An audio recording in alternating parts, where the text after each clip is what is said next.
جناب رسول اللہ نے حضرت فاطمہ رضی اللہ عنہ کو حضرت علی رضی اللہ عنہ کے لیے مخصوص کر دیا تھا، اور اب چاہتے تھے کہ حضرت علی رضی اللہ عنہ کی طرف سے اس کی پیشکش کی جائے۔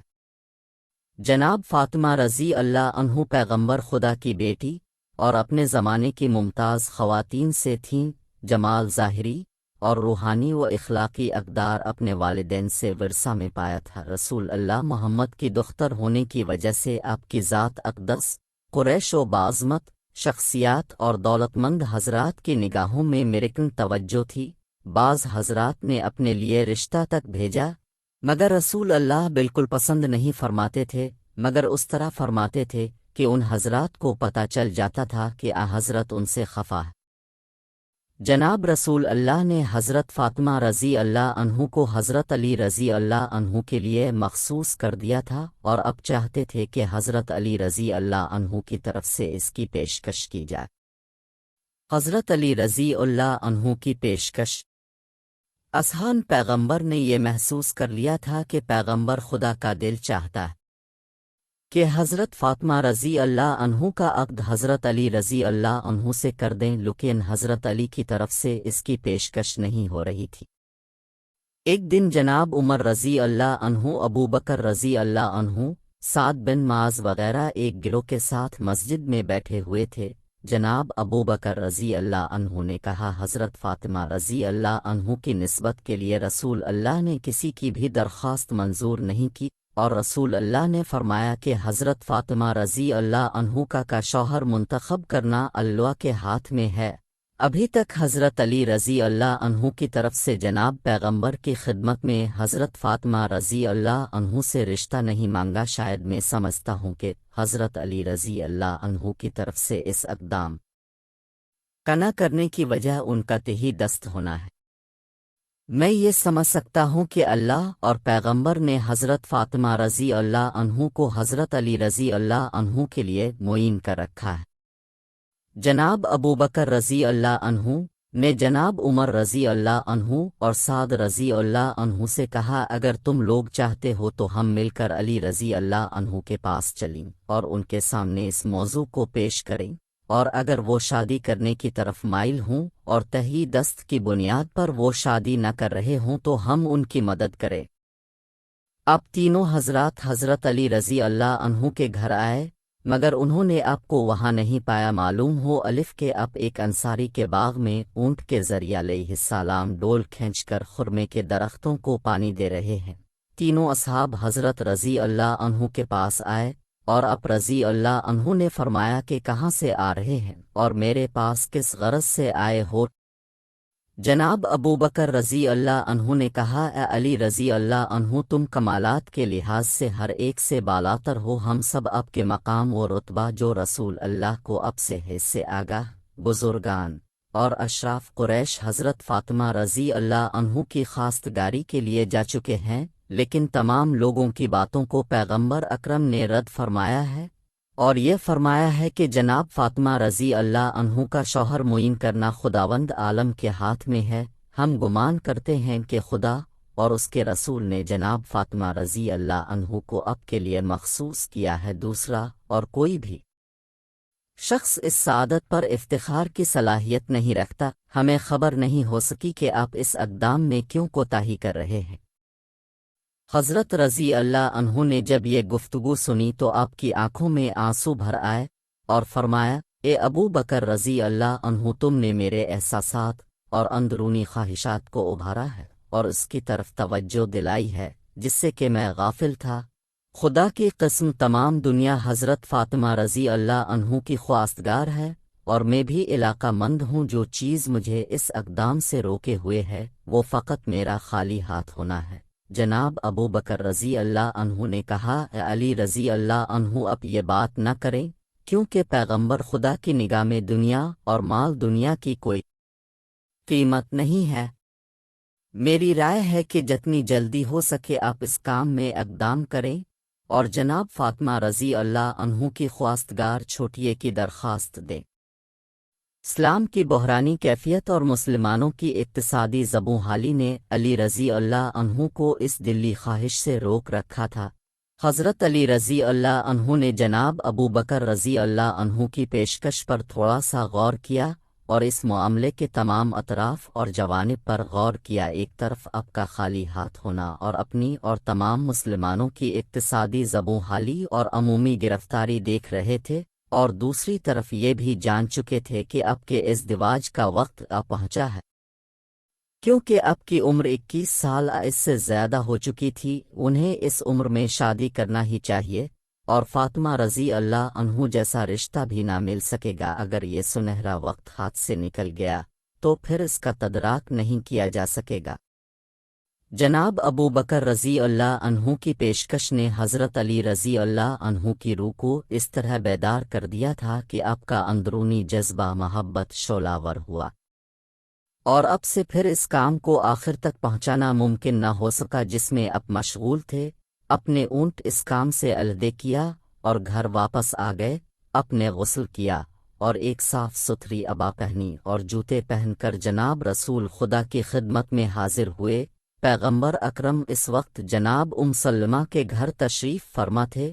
حضرت علی رضی اللہ عنہ جناب سلمہ رضی اللہ کے گھر گئے اور دروازہ کھٹکھٹایا۔ پیغمبر اکرم نے جناب سلمہ رضی اللہ سے فرمایا کہ دروازہ کھولو۔ دروازہ کھٹکھٹانے والا وہ شخص ہے جس کو خدا اور رسول دوست رکھتے ہیں، اور وہ خدا اور اس کے رسول کو دوست رکھتا ہے۔ سلمہ نے عرض کیا کہ رسول اللہ، میرے ماں باپ پر فدا ہوں کہ یہ کون ہے جسے اپنے دیکھے بغیر اس قسم کا فیصلہ ان کے حق میں کر دیا ہے؟ آپ نے فرمایا، اے سلمہ چپ رہو، یہ ایک بہادر اور شجاع انسان ہے جو میرا چچا زاد بھائی ہے اور سب لوگوں سے زیادہ میرے نزدیک محبوب ہے۔ جناب سلمہ اپنی جگہ سے اٹھیں اور گھر کا دروازہ کھول دیا۔ حضرت علی رضی اللہ عنہ گھر میں داخل ہوئے اور سلام کیا اور پیغمبر خدا کے سامنے بیٹھ گئے، اور شرم کی وجہ سے سر نیچے کیے ہوئے تھے اور اپنے ارادے کو ظاہر نہ کر سکے، اور تھوڑی دیر تک دونوں چپ رہے، اور آخر الامر پیغمبر اسلام اس سکوت کو توڑا اور فرمایا، اے علی، گویا کسی کام کے لیے میرے پاس آئے ہو کہ جس کے اظہار کرنے سے شرم کر رہے ہو؟ بغیر ہچکچاہٹ کے اپنی حاجت کو بیان کرو اور مطمئن ہو جاؤ کہ تمہاری خواہش قبول کی جائے گی۔ حضرت علی رضی اللہ عنہ نے عرض کیا، اے رسول اللہ، میرے ماں باپ پر قربان ہوں، میں آپ کے گھر میں جوان ہوا ہوں اور آپ کے لطف و کرم سے ہی مستفید رہا ہوں۔ اپنے میری تربیت میں ماں اور باپ سے بھی زیادہ کوشش فرمائی ہے، اور آپ کے وجود مبارک کی برکت سے میں نے ہدایت پائی ہے۔ یا رسول اللہ، خدا کی قسم میری دنیا و آخرت کی پونجی اب ہے۔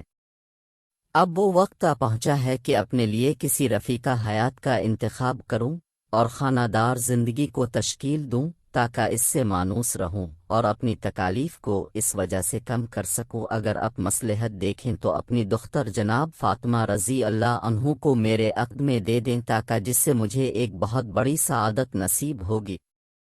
پیغمبر اسلام اس قسم کی پیشکش کے منتظر تھے۔ آپ کا چہرہ انور خوشی اور سرور سے جگمگا اٹھا اور فرمایا کہ صبر کرو، میں فاطمہ رضی اللہ عنہ سے اس کی اجازت لے لوں۔ پیغمبر اکرم جناب فاطمہ رضی اللہ عنہ کے پاس تشریف لے گئے اور فرمایا، تم علی رضی اللہ عنہ کو بہتر جانتی ہو، وہ خواستگار چھوٹیے کے لیے آئے، آیا تم اجازت دیتی ہو کہ میں تمہارا ان سے عقد کر دوں؟ جناب فاطمہ رضی اللہ عنہ شرم کی وجہ سے ساکت رہیں اور کچھ نہ بولیں۔ پیغمبر خدا نے جناب کے سکوت کو رضامندی کی علامت قرار دیا۔ پیغمبر نے فرمایا، اے علی رضی اللہ عنہ، تم جلدی سے مسجد میں جاؤ، میں بھی تمہارے پیچھے آ رہا ہوں تاکہ لوگوں کے سامنے عقد کی تقریب اور خطبہ عقد بجا لا۔ علی رضی اللہ عنہ خوش و مسرور مسجد روانہ ہو گئے۔ جناب عمر رضی اللہ عنہ و ابو بکر رضی اللہ عنہ سے راستے میں ملاقات ہوگی، تمام واقعہ سے ان کو آگاہ کیا اور کہا کہ رسول اللہ نے اپنی دختر مجھ سے تزویج کر دی ہے اور ابھی میرے پیچھے آ رہے ہیں تاکہ لوگوں کے سامنے عقد کے مراسم انجام دے۔ پیغمبر خدا جب کہ آپ کا چہرہ خوشی و شادمانی سے چمک رہا تھا، مسجد میں تشریف لائے اور خدا کی حمد و ثنا کے بعد فرمایا، اے لوگو، آگاہ رہو کہ جبرائیل رضی اللہ عنہ مجھ پر نازل ہوئے ہیں اور خداوند کریم کی طرف سے پیغام لائے ہیں کہ حضرت علی رضی اللہ عنہ اور جناب فاطمہ رضی اللہ عنہ کے ازدواج کے مراسم عالم بالا میں فرشتوں کے حضور منعقد کیے جا چکے ہیں، اور حکم دیا ہے کہ زمین پر بھی یہ مراسم انجام دیے جائے۔ میں تم کو گواہ قرار دیتا ہوں۔ اب اس کے بعد بیٹھ گئے اور حضرت علی رضی اللہ عنہ سے فرمایا کہ اٹھو اور خطبہ پڑھو۔ حضرت علی رضی اللہ عنہ کھڑے ہوئے اور فرمایا کہ میں خداوند عالم کا اس کی نعمتوں کا شکر ادا کرتا ہوں اور ایسی گواہی دیتا ہوں جو اس ذات کو پسند ہو کہ اس کے علاوہ کوئی خدا نہیں ہے، اور ایسا درود ہو جناب محمد صلی اللہ رضی اللہ عنہ علیہ وسلم پر جو آپ کے مقام و درجہ بالاتر کر دے۔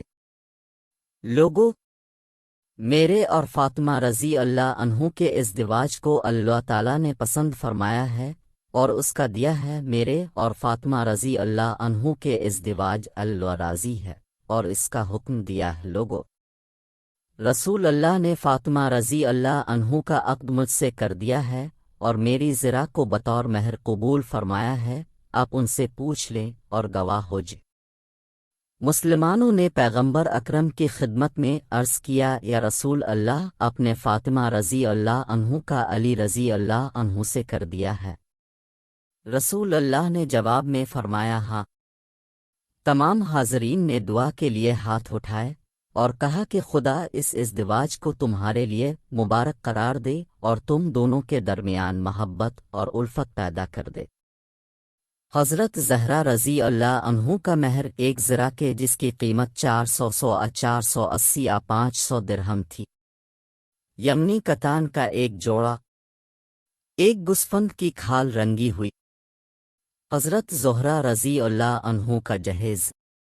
رسول اللہ نے حضرت علی رضی اللہ عنہ سے فرمایا، ابھی اٹھو اور اس زرا کو جو تم نے حضرت زہرا رضی اللہ عنہ کے لیے مہر قرار دی ہے، یہ بازار میں جا کر فروخت کر دو تاکہ میں تمہارے لیے جہیز اور گھر کے اسباب مہیا کروں۔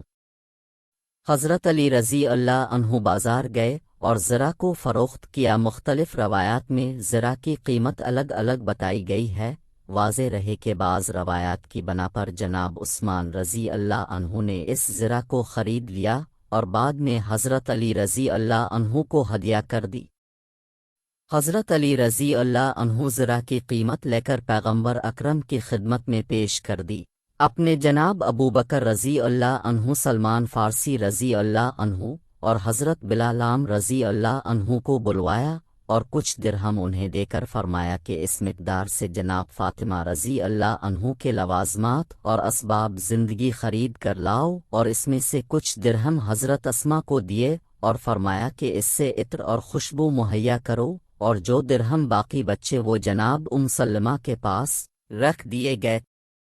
جناب ابو بکر رضی اللہ عنہ نے کہا، جب میں نے درہم کو گنا تو وہ 63 درہم تھے اور اس سے میں نے یہ اسباب اور لوازمات خریدے: ایک سفید قمیض، ایک بڑی چادر سر ڈھانپنے کے لیے یعنی برقع، ایک سیاہ خبری حلہ، ایک چارپائی جو کجور کے لیف سے بنی ہوئی، 2 عدد توشک، ایک میں گوسفند کی پشم بھری گئی اور دوسری میں کھجور کے پتے، 4 عدد تکیے جو گوسفند کے چمڑے سے بنے گئے تھے جن کو ازخر نامی خوشبودار گھاس سے بھرا گیا تھا، 1 عدد چٹائی ہجری نامی، 1 عدد دستی چکی، 1 تانبا کا پیالہ، پانی بھرنے کے لیے 1 عدد چمڑے کی مشک، کپڑے دھونے کے لیے 1 عدد تھال، دودھ کے لیے 1 عدد پیالہ، پانی پینے کے لیے 1 عدد برتن،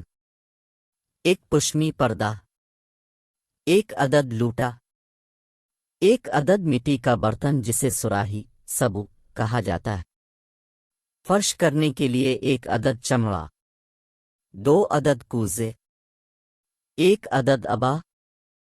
جب جناب زہرا رضی اللہ عنہ کا جہیز جناب رسول خدا کے سامنے لے آئے تو آپ کی آنکھوں سے آنسو جاری ہو گئے اور سر کو آسمان کی طرف بلند کر کے فرمایا، خدا اس شادی کو مبارک کرے جس کے اکثر برتن مٹی کے ہیں۔